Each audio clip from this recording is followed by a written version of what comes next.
Yo, people, back with another video on the channel. CFC Chat TV here, and I'll be giving you another Chelsea breakdown of the Club World Cup fixture. Chelsea 3, ES Tunis 0, and we'll be going into detail on the lineups and the main standouts within the game. Now, let's go into the lineups. So, in the Chelsea side to play against ES Tunis, we saw a heavily rotated side with, I'm pretty sure, 8 changes from the game against Flamengo.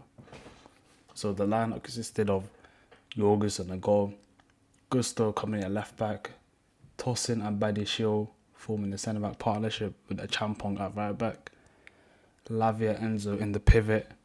We saw Dries at the right wing, Madueke on the left wing, Nkunku in the 10 and Liam DELAP up top. And now, as for how this team shaped up,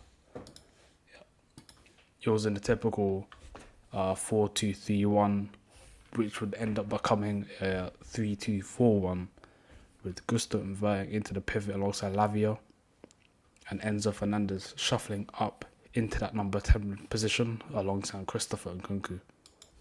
Now, I do think this was a very risky decision for Maresca. I think it was a very high risk, high reward, and I think it paid off because we're able to rest our heavy hitters such as the likes of Reece James, Cole Palmer, of course, Moisés Caicedo, Marco Correa, who doesn't really have a natural left back backup for him, so he really plays every game. And when I say it's high risk, high reward, the risk really comes from the standings within the table, because coming into this game, we were level points with Tunis. So essentially it was a winner takes all, and I expected them to really be up for the game a bit more. But I think the quality just spoke for itself. I think Maresca knew that this would probably be an easy game within the group. So I do think he got it right in that occasion. So now, as for the individual performances, Jorgensen, I do think that he wasn't really tested, so it's really hard to judge him. Pretty sure Tunis didn't have a single shot on target, and this isn't really game to judge the keepers. I mean, there was no shot, he wasn't really given any sort of threat, but he was good on his feet, played the passes simple. There wasn't really any sort of stress, but I don't think Tunis was really doing a good job of pressing, applying pressure on the keeper anyway, so can't really judge him on that. I do think Champong was one of the standouts, particularly his ball carrying in that right centre back position. Whenever there's space in that channel, he really do well with driving on the ball, and he really glides with it. He's so fast on the ball. I think that's one of his better qualities. It almost reminds of how Fofana does it. Fofana's in that right centre back role. He really does well with carrying the ball up into spaces, progressing the ball up the pitch instead of going sideways, backwards. And I think Josh was very good today. He wasn't really getting caught out defensively.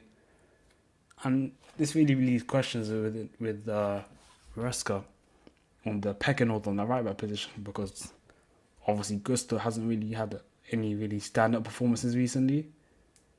And a Champong, I do think he's really pushing for that second choice right back. Now, as for TOSIN and Badishio, again, they weren't really threatened too much, but I think TOSIN and Badishio, they played very well. Badishio's passing was great as usual. I think no one really talks about how good his passing is.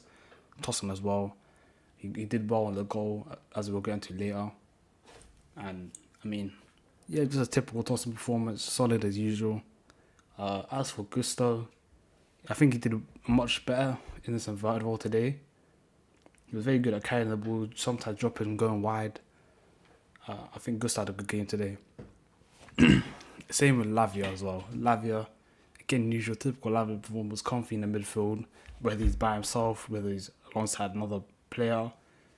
He's just so good at getting out of tight areas and just pushing the ball up the pitch. Enzo as well. I think Enzo, his passing was great today. I think the first 20 minutes or so, he started off slow, but he eased into Enzo eased into the game. He got into the game he started threading balls through. Him and DELAP really found like this partnership that we're seeing. And I think DELAP said something about Enzo told him just to run whenever he gets the ball. And I think we're seeing this link up form early on. So I think Enzo had a really good game. He got the 2 assists as well. Yeah, Enzo's top. Drizzy People, I think Drizzy People probably the worst player on the pitch. I mean, I can't really blame him because he's forced out wide of being a touchline winger. As he's not, that's not his game. So whenever he'd get the ball, just play it backwards, and he couldn't really progress the ball, beat his man. I mean, that's not really his traits. So obviously, his performance wasn't great, but I do understand why. I think Nkunku did very well today. I mean, his ball carrying was a lot better. I think when he's not played out wide or as a lone striker, I do think he plays well at number 10. I think Maresca needs to do more about him playing centrally instead of our position. I think that's the natural position. I think Nkunku was sharp today on the ball off the half turn. He was very sharp. He was playing the balls through. I think this is a little sneak peek of what Nkunku actually is when he's played the position. Although, yeah, I think he's probably got a bit moved on anyway. So Noni, I think Noni, he wasn't getting the ball as much, but when he got the ball, he was being threatening. He was being his man. He almost scored in that second half with that low shot, but it just grazed against the post. But yeah, I think Noni's effective. He completed 4 dribbles out of 5. 6 out of 8 ground duels won. I think Noni was effective today. Especially with him having limited touches, I think Noni had a good game. And I think DELAP was top today. I mean, he was almost showing them Jackson traits where he dropped deep, received the ball, played the ball forward, alongside running the channels, and he took that goal very well. That's a proper striker goal. I think DELAP. Hopefully we see more to come from Liam DELAP. So on to the substitutions. We did see Asugu and Margu come on at the 60th minute. I think Asugu he did as well. He kept it simple. We didn't get to see much of his defensive abilities because obviously he had the ball so much. As for Gui, I think Gui, he could have done better that one-on-one chance, but again, he's showing energy. I mean, he's a third choice striker, so there isn't really much to expect. But I think the main talking about was Andrew Santos. He finally got his first few minutes with Chelsea. And I think, obviously, it being his first few minutes and we haven't seen him for so long, obviously got to be a bit more overcritical, but I think he did. He did get dispossessed a couple of times, but I think that's just natural. Obviously, new system. He needs to get off the pace. But I think it's good to see that we saw glimpses of his quality. We saw him carry the ball. We saw him obviously with the assist to the goal. He won the penalty that obviously got disallowed.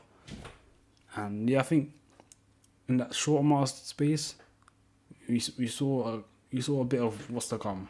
So that's positive. And obviously George will get into the goal, but he took that goal very well. And aside from that, I think he was very threatening. What I like about George, he's very effective with his movements. He can get separation. He got that shot off from a very tight angle late in the game. I think George was very positive when he came on. And we saw Mamadou Sarr, fellow teammate of Santos at Strasbourg, come on. And he was only on for 10 minutes, so there wasn't really much to talk about. So let's get into the goals. Now, the first goal, it came from a set piece. I'm pretty sure the free kick was won by one of the champions driving runs with the ball. He got fouled. So you see Enzo crossing in the ball here. He thinks it nicely towards the back post with both TOSIN and DELAP attacking it. And again, we see TOSIN in the air, winning his header, places a lovely proper header into the corner. Well, it's a great goal for TOSIN. I think TOSIN's aerial ability is so underrated. Not underrated, but so top. And I think he's so useful. Obviously, with us being a very smaller side, he really gives that aerial dominance for us. As for the second goal, again, Enzo involved again. He thinks that lovely ball towards DELAP's path. DELAP controls it. And we see the Tunis defender closes him out. As he thinks he's going to shoot that left foot, chops him nicely onto that right, and just places it towards the keeper. Again, the keeper's a bit, maybe could have died for that, but I do think that the way he just gets it out of his feet so quickly, I do think it's a bit hard for the keeper. Probably was a bit caught flat-footed. And again, it's great to see DELAP get his first goal. Hopefully, there's more to come. It's been very positive from DELAP so far, so very excited to see more of him. And the third goal came in at the last minute of the game. Nkunku driving the ball up the pitch on a counter attack. Plays Danji Santos towards the left. Santos just lays it across, and George whacks it towards the bottom corner of the net. Towards the bottom corner, I think the keeper gets his hand on it. But again, the keeper suspect. So you can see George here. He's not even celebrating, but I think he knows that the keeper should have saved that.